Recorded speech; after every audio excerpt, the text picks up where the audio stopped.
El autismo ataca el pensamiento, ataca la posibilidad de empezar a pensar. Si uno siente, no está pensando. Si uno está invadido por sensaciones, no puede empezar a pensar, no puede armar representaciones, no puede armar palabras, porque está sintiendo.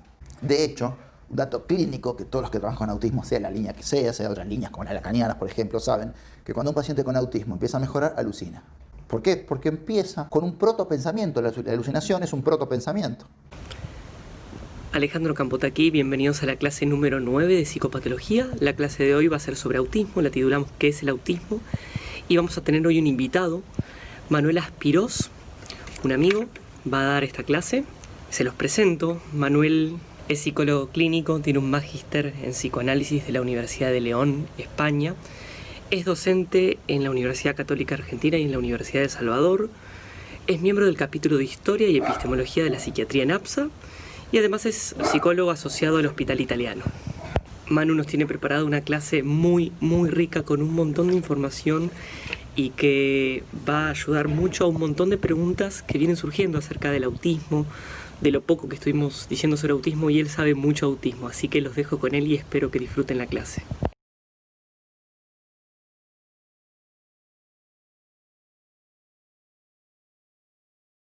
¿Cómo andan todos? Espero que anden muy bien. Vamos a hablar de autismo. ¿Qué es el autismo?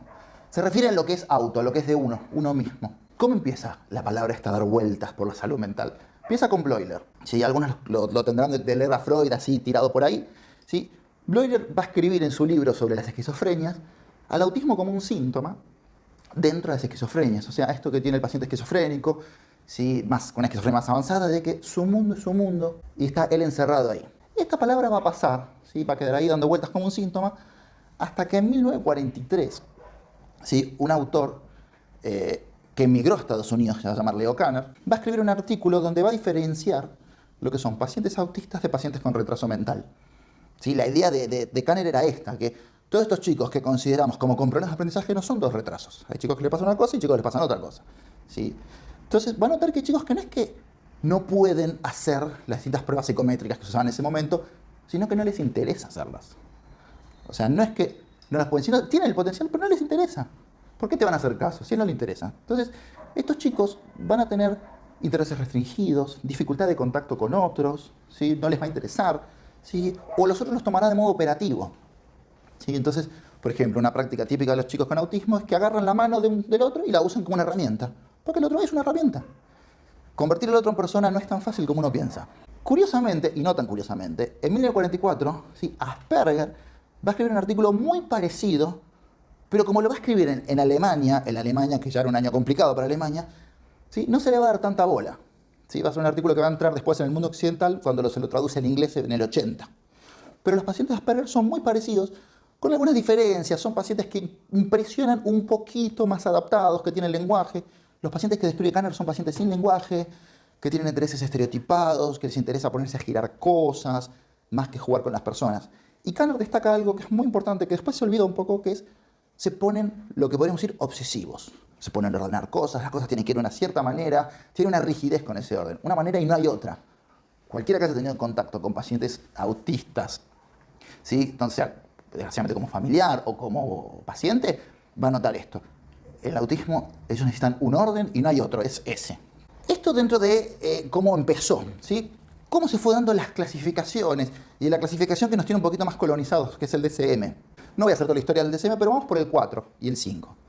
El DSM-4, si el autismo está dentro del grupo de patologías de inicio de la infancia, ¿sí? Como si alguna patología no fuese de inicio de la infancia, pero no importa, el DSM lo ponen ahí. Lo van a poner junto, el autismo dentro del grupo de los TGD, trastornos generalizados del desarrollo. Una serie de patologías donde la afectación del desarrollo generalizada en una sola área va a estar junto con el trastorno de Rett, el trastorno desintegrativo infantil, ¿sí? El trastorno de Asperger y el autismo infantil, que después se considera como autismo tipo Kanner, que es los casos más graves. Como ustedes saben, el DSM-4 se proclama ateórico, o sea, yo no tengo ninguna idea de por qué esto pasa, solo lo describo. El DSM-5 es más honesto, porque el autismo, el famoso TEA, trastorno del espectro autista, ya está directamente en trastornos del neurodesarrollo. Ya es muy claro, por lo menos es más honesto, uno puede estar de acuerdo o no, pero es más honesto. Donde cambia la concepción, ¿sí? Y por una cuestión política, ¿sí? Empieza a primar la concepción que tenía Asperger del autismo como una especie de espectro, a diferencia de Kanner, que era como una sola patología. ¿sí? Esto entra un poco al mundo occidental por Lorna Wynne, que tradujo el artículo de Asperger, y va a insistir mucho en la psiquiatría de habla inglesa en considerar esta noción de espectro, que tiene dos consecuencias, ¿sí? Una que incluye a un montón de pacientes más dentro del diagnóstico. Tengamos en cuenta esto, el DSM-5, los DSM se usan en Estados Unidos, no tanto para salud, sino como una especie de justificación de prestación. Algo que en nuestro mundo argentino de salud no está tan así. Acá te puedes atender, tengas lo que tengas. En Estados Unidos no, necesitas una nomenclatura. Entonces, en ese sentido se puede decir que es más benévolo el DSM-5. Si el DSM-4 restringía un poco. Pero, ¿qué es lo que va a ir pasando del DSM-4 al DSM-5? Cada vez se va a ir ampliando más el diagnóstico. Entonces, con el DSM-4, ¿sí? ¿Qué pasaba? La mayoría de los pacientes caían dentro de trastorno generalizado del desarrollo no especificado. Entonces, era una forma de justificar prestaciones, pero a la vez entraba cualquier cosa ahí adentro. Entonces, se dio la famosa, ¿sí?, epidemia de casos de autismo. Siempre se discute ¿qué pasa? ¿Hay más autistas o hay más chicos diagnosticados con autismo? No es lo mismo, ¿sí? Pero también es cierto que siempre es más fácil patologizar a la infancia que aguantar que tu chico sea particular y no necesariamente tenga autismo, ¿sí? Entonces, por eso el DSM-5 intentó oficializar esto que estaba dentro de los TGD no especificados, ¿sí? Donde va a poner, como es el DSM-5, ¿no?, ciertos indicadores de para dónde va, de desarrollo, para dónde se va yendo. En todo este tiempo, dentro de la psiquiatría, el autismo fue un poquito neurologizándose. Esto viene de la mano, ¿sí?, del ADD. Haciendo historia del ADD, la historia de los diagnósticos es muy importante, la historia del ADD viene de la neurología. ¿Cómo se llama antes el ADD? Deficiencia cerebral mínima. Se suponía que había un problema neurológico que no lo captamos, pero que está, al modo un poco de como una epilepsia muy tranquilita, ¿sí?, que no lo llega a detectar los instrumentos, pero alguna vez se va a detectar. Epistemológicamente diríamos, es un axioma.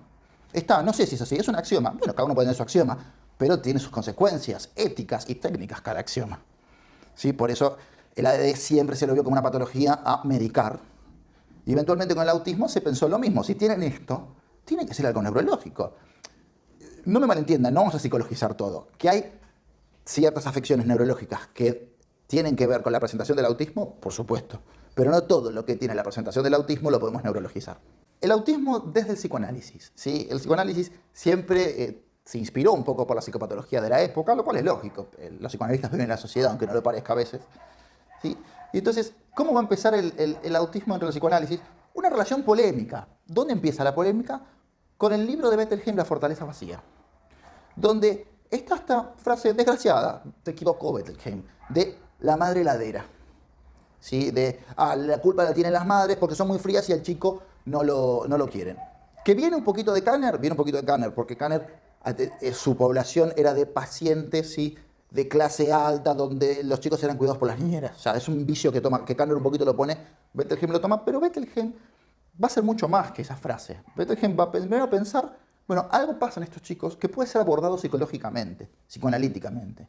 Él va a plantear toda una metodología de internación, o sea, sacar a los chicos del contexto familiar, ¿sí?, tenerlos ahí un tiempo largo, ¿sí?, con algunos éxitos y algunos fracasos. Esto es Bettelheim, pero antes de Bettelheim, ¿sí?, alguien habló de autismo en psicoanálisis sin saberlo, Melanie Klein, ¿sí?, el famoso caso Dick. Ella va a describir un chico con perturbaciones emocionales muy profundas, ¿sí?, que le cuesta, dice, no tiene afectos, ¿sí?, en verdad sí, después escribe afectos como la rabia, el miedo intenso. Y Melanie Klein va a ver que este chico tiene algo distinto, incluso a nivel técnico, ¿sí? No va a poder abordarlo como siempre, o sea, esperando juntar material del juego y después acumular mucho material e interpretar. ¿Por qué? Porque este pacientito, el pacientito Dick, no llegaba a producir mucho. Entonces, directamente Melanie Klein lo que va a decir, voy a tener que recurrir a mis conocimientos para interpretar, ¿sí? Esto es lo que por ahí Lacan después lo va a mencionar, con cierta admiración. Lacan admiraba mucho a la tripera, ¿sí?, con le inyecta imaginario. Y Melanie Klein estaría de acuerdo, ¿sí? Porque ella, si bien pone al paciente, dice, parece algo dentro de la esquizofrenia, pero también hace una aclaración. Es un paciente que no parece presentar una regresión, sino una inhibición en su desarrollo. O sea, no es que hubo un desarrollo y se volvió, sino que lo que pasó es que este paciente nunca llegó a empezar a desarrollar ciertas etapas. Esto fue en 1930, acuérdense que hablamos del canon del 43, por lo cual no estaba el diagnóstico de autismo, pero sí estaba la intuición, ¿sí?, de una gran clínica, muy mala escritora, pero una gran clínica, ¿sí?, de que este chico no tenía una esquizofrenia infantil. Después, dentro del psicoanálisis de escuela inglesa, ¿sí?, se va a seguir pensando dentro de la Tavistock, ¿sí?, acuérdense de donde se formó Winnicott, Bowlby, Meltzer, dentro del psicoanálisis, dentro de la tesis, se hace formando esta idea de que algo hay que hacer con estos chicos, se los puede abordar psicoanalíticamente. Donald Meltzer, ¿sí? Un profundo kleiniano, ¿sí? Y bioniano, va a armar un grupo de estudios sobre pacientes con autismo y va a escribir un libro fantástico, Exploraciones en Autismo. ¿Por qué fantástico? Porque no solamente escribe teoría, sino que escribe casos. ¿Sí? Y comenta mucho los casos, es un grupo de estudio donde trae un montón de casuística, de qué hacían con los chicos. Y va a partir de la clínica a desarrollar teoría, no va a ser a partir de una especulación, sino de qué es lo que ven los chicos. ¿Qué es lo que va a ver Meltzer? Meltzer va a tomar un concepto de un analista, ¿sí? Que escribió muy poco, pero lo poco que escribió es muy bueno, que es Sterbeek. ¿De qué va a ser Sterbeek? También desde la observación.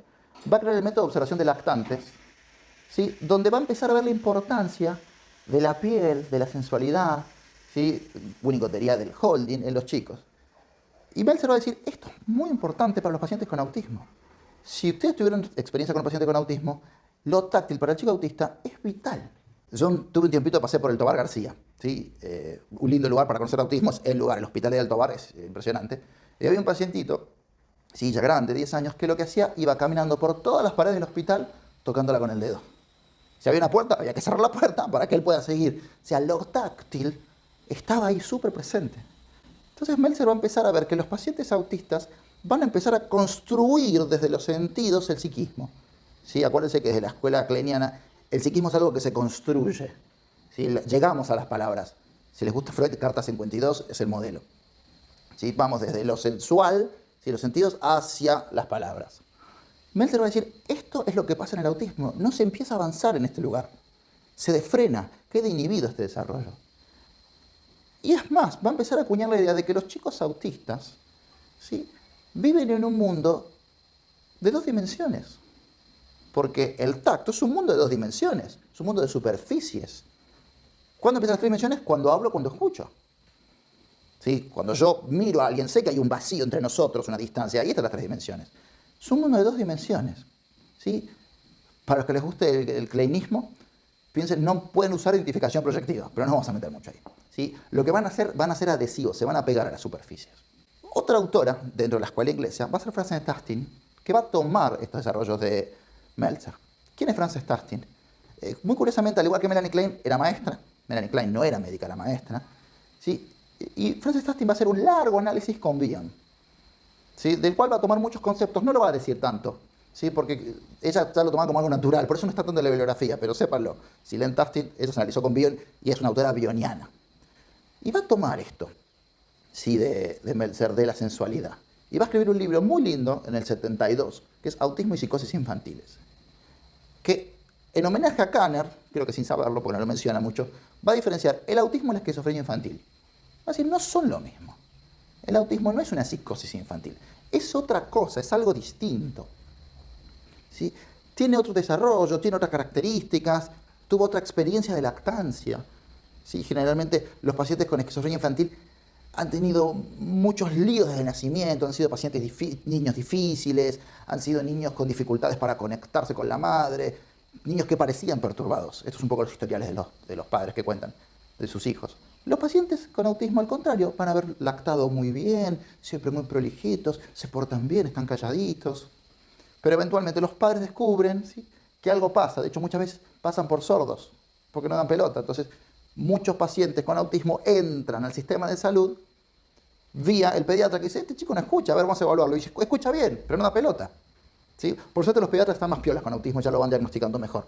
Eso está bueno. ¿Sí? Algo que Tastin va a insistir mucho, ya llegaremos, es la importancia del diagnóstico precoz. ¿Sí? ¿Por qué? Porque el autismo se autoperpetúa. ¿Sí? El autismo insiste en seguir siendo él. Entonces dijimos, ¿sí? que Tastin piensa distinto el autismo y la esquizofrenia infantil.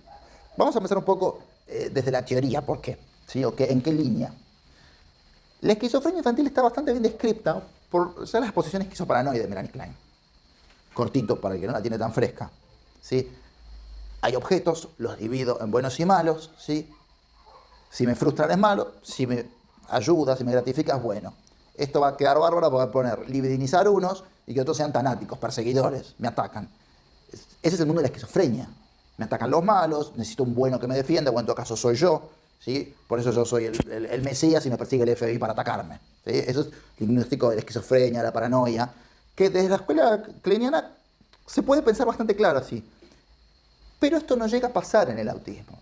Tastin va a decir, lamentablemente ni siquiera llegan a la posición esquizoparanoide, ¿sí? No pueden empezar a usar los mecanismos, ¿sí?, decisión que uno consideraría tan básicos, pero lamentablemente ni siquiera. ¿Dónde va a estar el problema con el autismo? ¿Dónde empieza? ¿Sí? El problema con el autismo empieza donde empieza el problema de todos, cuando nacemos. Estábamos muy bien, estábamos muy tranquilos, y de golpe a alguien se le cantó que tenemos que nacer, ¿sí?, y terminan las cosas buenas, ¿sí? Y empiezan las dificultades de la vida. Si quiero comer, tengo que gritar. Si quiero estar a una temperatura adecuada, tengo que empezar a regularme. ¿Sí? Llega el caso también gritar para que me den pelota. Entonces, este trauma de nacimiento implica que todavía no estoy preparado. Todos sabemos que los seres humanos no estamos preparados para nacer cuando nacemos. Entonces tiene que seguir un poco el útero. El útero, como va a ser un útero psicológico que va a ser la madre. ¿Sí? Los que les gusta Bion, aprendiendo de la experiencia, ¿sí?, el reverie, la ensoñación. Mamá tiene que estar y nos tiene que pensar que vos debes tener hambre, ¿sí?, vos debes tener frío, vení. ¿Sí? Es distinto a la idea que hay lacaniana, ¿eh? No es que hay una inyección de algo, sino que hay una interpretación. Yo pienso que vos tenés esto y lo siento. Ensoñación es la palabra. Bien lo pone en francés, que es reverie, que suena mucho más lindo. ¿Sí? Pero la madre tiene que estar ahí, conectarse con el chico y ayudarlo a que él tenga todavía una idea de que un poco está dentro de la madre. O sea, el desprendimiento, la cesura del nacimiento, tiene que ser de a poquito, despacio. No puede ser abrupto, ¿sí? Tastin va a decir, el nacimiento psicológico no coincide con el nacimiento biológico. Pasa un tiempito donde hay que estar preparados para saber que estamos en el mundo, ¿sí? Entonces, ¿cómo es el mundo, ¿sí?, del bebé, del neonato, antes de la posición esquizoparanoide? Va a venir con lo que viene, que son ciertas pautas innatas, los reflejos. ¿Sí? Quien vio un bebé recién nacido, es impresionante cómo de golpe sabe que tiene que lactar, tiene que mamar, como si le hubiesen enseñado. Entonces tiene esas pautas innatas y tiene otra cosa, sus sentidos, su sensualidad. Se va a calmar, ¿sí? Entonces va a recurrir a eso. Las madres lo saben, por eso lo tocan a los chicos, lo acarician, ¿sí? Después cuando uno es grande, es raro que alguien te toque y te acaricie, así salvo en contexto más íntimo, pero las madres no hacen eso para calmarte. Dicen, calmate, va a estar todo bien, Pepito.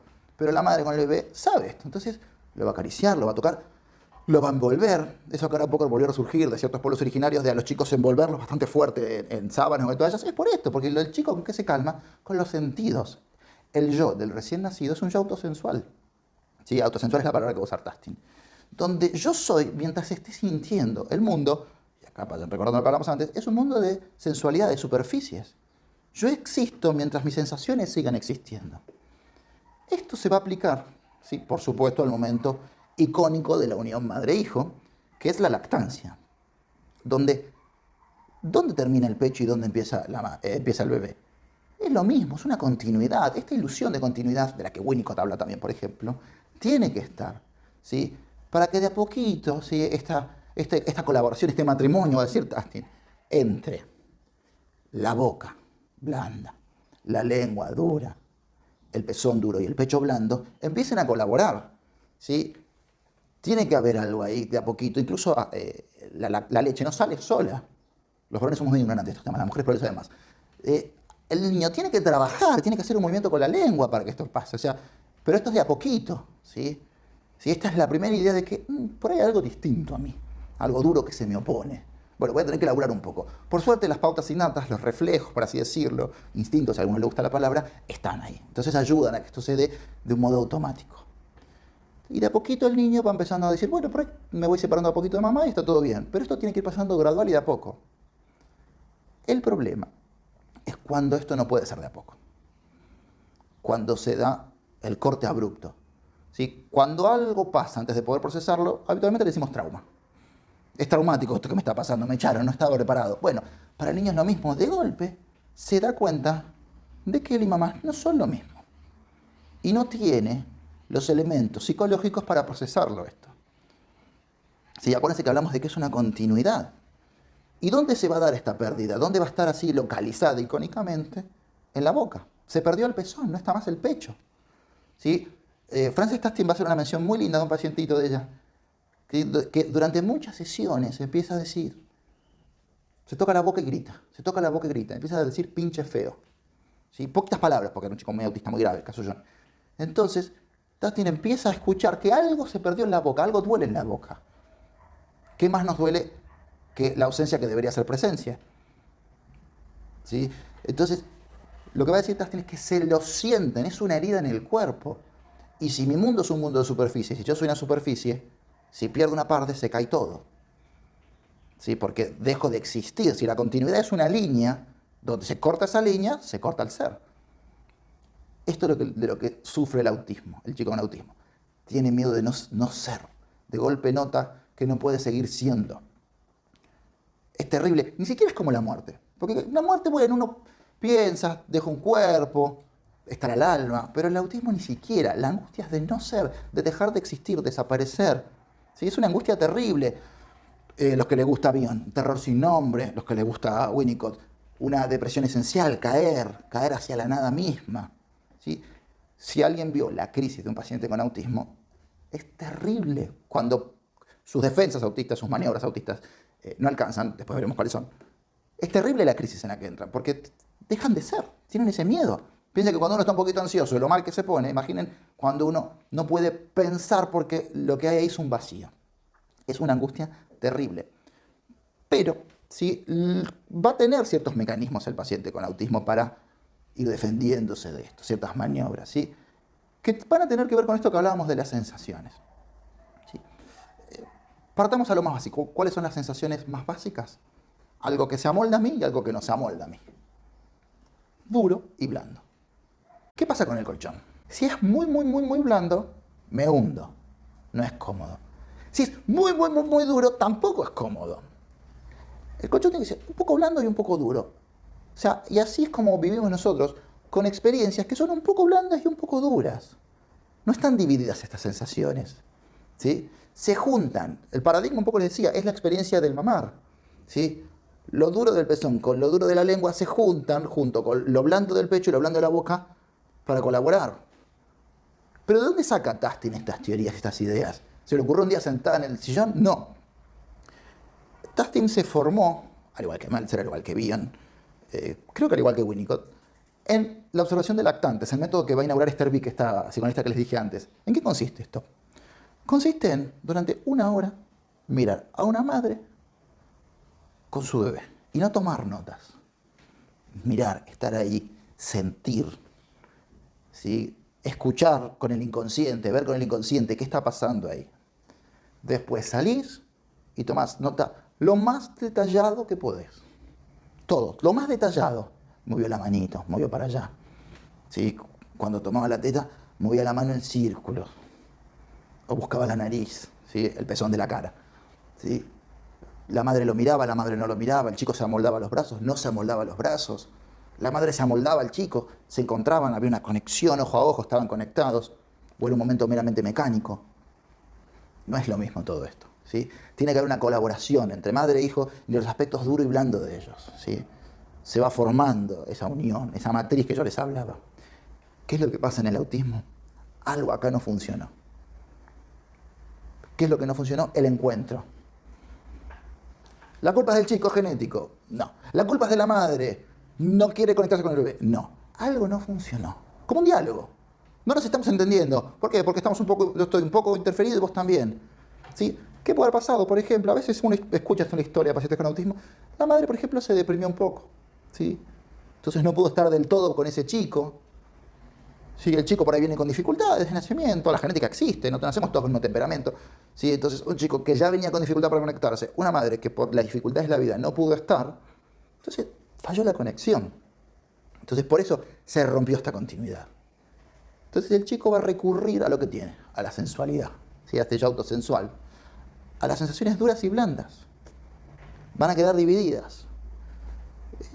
Todos conocemos un poco esto, aunque creamos que no. ¿Cuántos hemos estado en un parcial de la facultad o visto un compañero que está así? El famoso rocking o haciendo así. El rocking es esto que hacen los pacientes clásicamente esquizofrénicos, está escrito en la bibliografía así, pero que todos hacemos, que es esto, me muevo y voy para adelante, me muevo y voy para adelante. ¿Qué es lo que hago con eso? Genera una sensación vestibular, ¿sí? Constante que me calma, entonces no estoy pensando en no tengo ni idea cuál es la pregunta a uno, sino que estoy tranquilo con mi sensación. ¿Sí? A veces hay gente que no lo hace tan extremo, pero con esa gente que está parada y está todo el tiempo agitándose así, es lo mismo, es para calmarse. El rocking es algo, desde la autosensorialidad, que nos sirve a todos para calmarnos. Esto es una sensación blanda que nos calma. ¿Sí? Otro, alguno que uno ve más nervioso, que por ahí aprieta las manos o se aprieta a sí mismo, genera sobre sí mismo sensaciones duras. Los pacientes con autismo, Tastin va a descubrir que tienen lo que se llama objetos autistas. La inspiración es el objeto transicional, pero no es lo mismo. Son objetos duros que va a apretar, ¿sí? Va a apretar para poder, vía adhesividad, ¿sí? Vía contagio, si quieren la palabra, ya que estamos en la pandemia, ¿sí? Esa sensación de dureza que lo va a proteger. ¿De qué? De las sensaciones duras y amenazantes. Este rocking, estas sensaciones blandas, que en el caso del autismo, por ejemplo, lo vemos cuando se ponen a girar objetos, o se ponen a girar ellos mismos.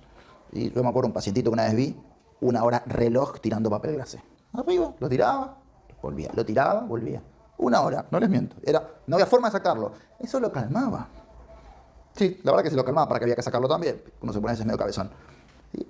Pero esto de las figuras blandas y las figuras duras va a ser muy importante. Otra forma de defensa dura, muy común en los pacientes con autismo, es la hipertonicidad. De golpe uno los ve duros, muscularmente.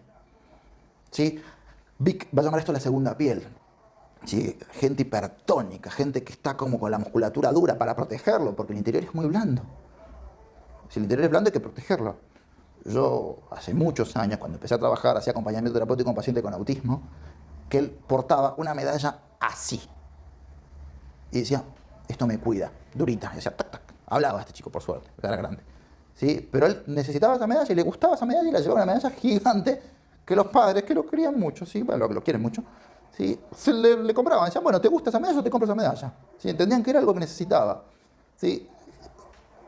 Inspiración del psicoanálisis, hay que respetar el síntoma. Si es lo que le sirve, le sirve. Después ayudas a sacarlo si él quiere.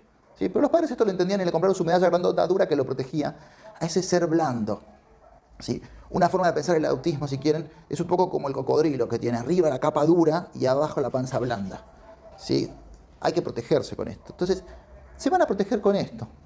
Objetos autistas y figuras autistas, ¿sí? Donde van a escindir y van a dividir y se van a mimetizar, ¿sí? ¿Sí? La mímesis es parte del autismo, la imitación. No hablamos de identificación, estamos de un paso de antes, ¿sí? Donde todavía no llegamos a la identificación proyectiva, sino a una imitación, un pegarse. ¿Sí? Es un mundo de superficies, acuérdense eso. Lo que no estamos diciendo acá es que el autismo va a ser una encapsulación, va a ser un bloquearse con estas sensaciones para no pensar. El autismo ataca el pensamiento, al que le gusta Bion, el -K. ¿Sí? Ataca la posibilidad de empezar a pensar.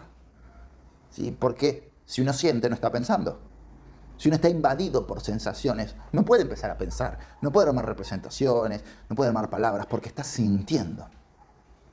¿Sí? Por ejemplo, un autor argentino, psicoanalista argentino, David Rosenfeld, ¿qué va a decir? Que al chico autista hay que empezar a ayudarlo a armar el lenguaje, porque él no lo puede armar por sí mismo. ¿Sí? Entonces va a empezar a mencionar los distintos objetos, ¿sí? Para ayudarlo a que tenga esas palabras. Entonces, ¿cómo se puede empezar a abordar psicológicamente, psicoanalíticamente el autismo? Tastin va a decir, la técnica que voy a usar es la kleiniana con alguna modificación. ¿Sí? ¿En qué sentido la kleiniana? Caja de juego, un encuadre, ¿sí? Estándar, pero teniendo en cuenta que el chico va a hacer cosas que uno no está acostumbrado. ¿Qué hacen los pacientes autistas en el consultorio? Corren, tocan las paredes, usan la saliva, ¿sí? Porque es parte de su ser, usan la saliva para las paredes, para las ventanas. Y son pacientes donde lo físico está muy presente porque es su mundo. Donde lo va a tener que ayudar a pasar de las 2 dimensiones de la sensualidad a las 3 dimensiones, ¿sí? De la identificación proyectiva. Donde hay un otro y poder comunicarme con un otro. De hecho, un dato clínico que todos los que trabajan con autismo, sea la línea que sea otras líneas como las lacanianas, por ejemplo, saben que cuando un paciente con autismo empieza a mejorar, alucina. ¿Por qué? Porque empieza con un protopensamiento. La alucinación es un protopensamiento. ¿Sí? Mejor un protopensamiento ninguno. Entonces, a veces los padres se asustan, hay que avisar a los padres. Mire, puede que empiece con esto, porque es lógico, dicen, alucina, se está volviendo loco. No, hay que avisar, porque esto empieza a pasar, ¿sí? Y los chicos empiezan, ¿sí? A generar contenidos mentales. Empiezan como en la posición esquizoparanoide, después pasarán a la depresiva, ¿sí? ¿Y por qué no? Pasarán incluso a la elaboración del complejo de Edipo.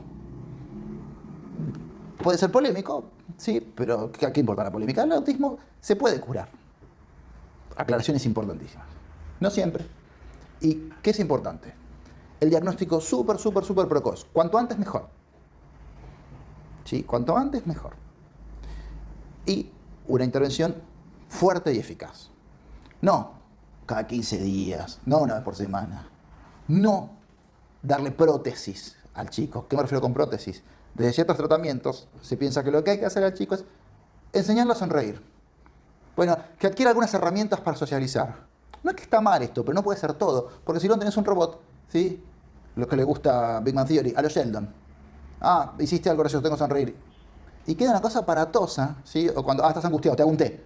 Y no es que hubo una empatía, no es que sintió la tristeza o interpretó, tenés un gesto y una sensación que a mí me genera tristeza y lo entiendo y por eso te ofrezco algo que te va a reconfortar. No, es una cuestión mecánica. A veces hace esto exclusivamente con los pacientes con autismo. No está mal, hay que darle ciertas herramientas, hay que ayudarlo, pero antes, ¿sí? La cura del psicoanálisis viene desde adentro, no desde afuera. Igual que el diagnóstico de autismo no va a ser por los síntomas, va a ser desde adentro. Si yo veo este funcionamiento, puedo hablar de funcionamiento autista. ¿Sí? Funcionamiento autista, déjenlo ahí flotando. ¿Sí? Entonces el diagnóstico tiene que venir desde los funcionamientos psíquicos y no desde los síntomas, porque así es como va a ser la cura también, desde adentro. ¿Sí? Si no es como decir a un paciente con delirio, no te persigue el FBI, quédate tranquilo, el FBI está en otro lado. No va a funcionar eso, créanme, no funciona. ¿Sí? Los que hicieron guardia saben que eso no funciona. ¿Sí? Lo mismo con el autismo, tiene que ser desde adentro, desde empezar a mostrarle al niño lo asustado que está. Un chico autista está asustado, por eso se encapsula, por eso se mete para adentro, está aterrado y uno tiene que ser una presencia, ¿sí? Que da vida. Cito otro autor, Ann Álvarez, ¿sí? Va a hablar de una presencia que da vida, estar ahí, va a hablar de una función técnica que es reclamarlo. ¿Sí? Con los chicos autistas, por ejemplo, una pequeña intervención que les puede servir, hay que ser muy puntillosos con saludar. Hola, ¿cómo estás? Si pasa corriendo, no importa, vos lo saludás igual. Hola, Carlos, ¿cómo estás? ¿Estás bien? Y cuando se va lo mismo. No pueden ser todos objetos inanimados, no pueden ser todas sensaciones. Hay que empezar a introducir la noción de que hay personas y que él es una persona.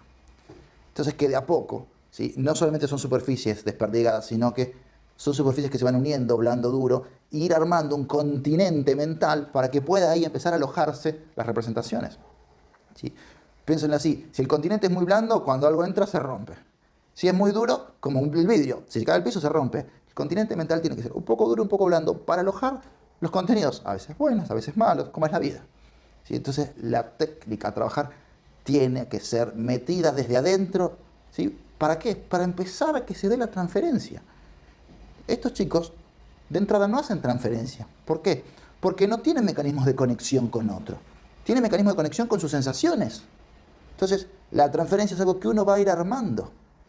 ¿Sí? Suena medio raro esto de psicoanálisis. No lo quiero pensar que todos hacemos transferencia. Lamentablemente no es así. ¿Sí? Porque él está asustado, metido en su fortaleza vacía, conectado con sus sensaciones. Entonces, a medida que va progresando, ¿sí? Se empieza a desplegar una transferencia. ¿Sí? Y empieza a ser relevante la figura del terapeuta. Por eso también la alta frecuencia. ¿Sí? El estar ahí presente. Porque la etiología del autismo es múltiple. ¿Sí? Entonces hay que tener en cuenta que los aspectos psicológicos hay que tratarlos. ¿Por qué me meto con la etiología? Porque no quiero dejar de mencionar algo. Las vacunas. ¿Sí? ¿Cómo se empezó el mito de las vacunas y el autismo? Un chanta, no hay discusión, hizo una investigación con los amigos de su hijo de que todos los que estaban vacunados desarrollaban síntomas autistas. Y con una teoría como que los excipientes de la vacuna, tipo plomo, se acumulan en el cerebro y eso te da autismo. Después se comprobó que esto no era así. Le hicieron un juicio, el tipo perdió la matrícula. Y yo no sé por qué no lo metieron preso, pero perdió la matrícula.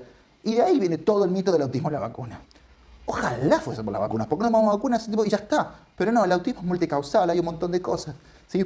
Por eso, Tassin hace una aclaración que a mí me parece importante. Ella siempre habla de autismo, ¿sí? Donde no hay grandes daños neurológicos. ¿Sí?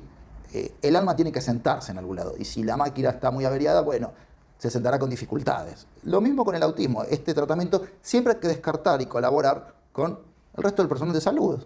¿Sí? Que no vamos a encerrar en el consultorio. No, al chico con autismo hay que llevarlo al neurólogo también, hay que llevarlo al psiquiatra, a veces la medicación puede ayudar. ¿Sí? No porque lo va a curar, ¿sí? Pero porque puede ayudar. Si el chico está rompiendo todo en la casa, no le vamos a decir a los padres, déjelo tranquilo que yo lo analizo. No, hay que ayudarlo a que esté más tranquilo y que en todo caso la medicación le pueda servir para estar en el tratamiento. ¿Sí? El fanatismo nunca cura a nadie. A partir de estas investigaciones con el autismo, lo que ustedes habrán escuchado que fuimos mencionando no es tanto que el autismo es una estructura, sino que es una forma de funcionar de la mente. Ciertos aspectos de la mente funcionan de esta manera. En el caso de los chicos con el autismo más grave, no nos metimos, pero trata en diferencia muchos tipos de autismo, ¿sí? Que hará para la próxima. Podemos empezar a pensar esta idea de que todos tenemos sensualidad, todos tenemos sensorialidad y todos acudimos a ella. ¿Quién no ha hecho algo de rocking? ¿Quién en un momento de angustia no ha mordido los dientes o apretado las manos? Entonces, ¿qué es lo que se va a pensar desde Tastin? ¿Sí? Otros autores, por ejemplo, David Rosenfeld también lo trabaja, Sidney Klein, no Melanie Klein, Sidney Klein, van a empezar a pensar que hay funcionamientos, quistes autistas, ¿sí? En pacientes neuróticos, en pacientes psicóticos, pacientes perversos también. Vamos a mencionar por ahí los más interesantes para la psicopatología, más allá de que todos tenemos estos funcionamientos. Muchas adicciones, ¿sí? Muchas toxicomanías, esto David Rosenfeld lo trabaja, son de origen de funcionamientos autistas. La droga, básicamente lo que produce muchas veces, y en general, es un aumento de la sensorialidad. ¿Sí? No vayamos a drogas duras, ni siquiera el alcohol. El que toma alcohol empieza a notar que empieza a sentir un poco más, o lo mismo que la marihuana, empieza a expandir. Bueno, son recursos a aumentar la autosensualidad para no pensar. ¿Sí? El recurso al tóxico es muy útil para no pensar, para calmarse, ¿sí? Para generar en uno mismo, ¿sí? Figuras autistas de sensación, para calmar, ¿sí? La ansiedad del no ser. De hecho, el que es adicto, cuando no tiene su objeto que lo calma, se desespera. Si alguna vez vieron un tóxico, un cocainómano en abstinencia, saben de lo que les hablo, ¿sí? Ojalá que no hayan visto uno, pero si lo vieron, pues saben de lo que les hablo. Pero piénselo con cualquier tipo de droga a la que se recurre. Algo de la época. La adicción a las benzodiazepinas, ¿sí? O el mal uso. ¿Para qué se toma una benzodiazepina? Para calmar. Se siente más, ¿sí? Uno está más relajado, está más hipotónico. Los que son adictos a los miorelajantes. Uno está hipotónico, entonces hay más sensualidad, se siente más. Calma. Mucha toxicomanía tiene origen en este tipo de funcionamientos para aliviar la angustia del no ser. Algo que es lo mismo que las adicciones, pero en la vereda de enfrente, son las anorexias. La adicción a no comer. ¿Sí? La anorexia, al contrario de lo que se piensa, las pacientes que tienen anorexia sienten siempre hambre. Todo el tiempo tienen hambre. No es que no tienen hambre. Al contrario, su lucha es contra el deseo del hambre. Yo soy tan fuerte que ni siquiera me vence el hambre. Entonces tienen siempre esa sensación, ¿sí? Que las ayuda a seguir siendo en la panza. De hecho, yo me acuerdo una paciente que atendí con una anorexia muy compleja, ¿sí? Que ella me decía, no voy a ser una gorda toda blandita, pero prefiero ser flaca y dura y sentir mis huesos duros que me protegen, ¿sí? De la sensación horrible del vacío, ¿sí? Sentir el hambre. Lo mismo que el atracón. ¿Qué es el atracón? Seguir sintiendo la panza, pero llena. Es generar una sensación. Muchas veces pacientes que empiezan a comer o que empiezan a mejorar, cuando una anorexia empieza a mejorar, presentan síntomas bulímicos. Entonces, comen mucho por sensaciones, comen cosas blanditas, no comen cosas duras porque les raspa el esófago. ¿Sí? Está muy presente esto. ¿Sí? Por último, para abordar un tipo de patología, podemos abordar otras más. Tastin habla de estados obsesivos, de fobias, pero no nos vamos a meter. Las enfermedades psicosomáticas. ¿Qué genera más sensorialidad que un eczema? Que me pique la piel, que la caspa. ¿Sí? Me estoy rascando todo el día. Entre rascarse y el rocking no hay mucha diferencia. ¿Sí? Pero bueno, pero es la forma en que uno ha encontrado, la maniobra que uno ha encontrado, ¿sí? Para seguir existiendo. Todo esto no son mecanismos de defensa estrictamente hablando, ¿sí? Son maniobras.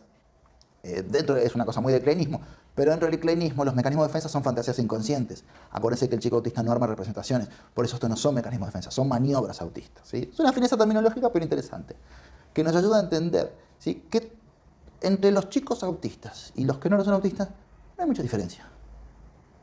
¿Sí? Simplemente es una cuestión de grado. Es como con cualquier otra paciente. ¿Cuál es la idea del psicoanálisis éticamente? Estamos todos en la misma. Lo que pasa es que lo atravesamos con mayor o menores dificultades, pero no hay una diferencia esencial entre vos y yo.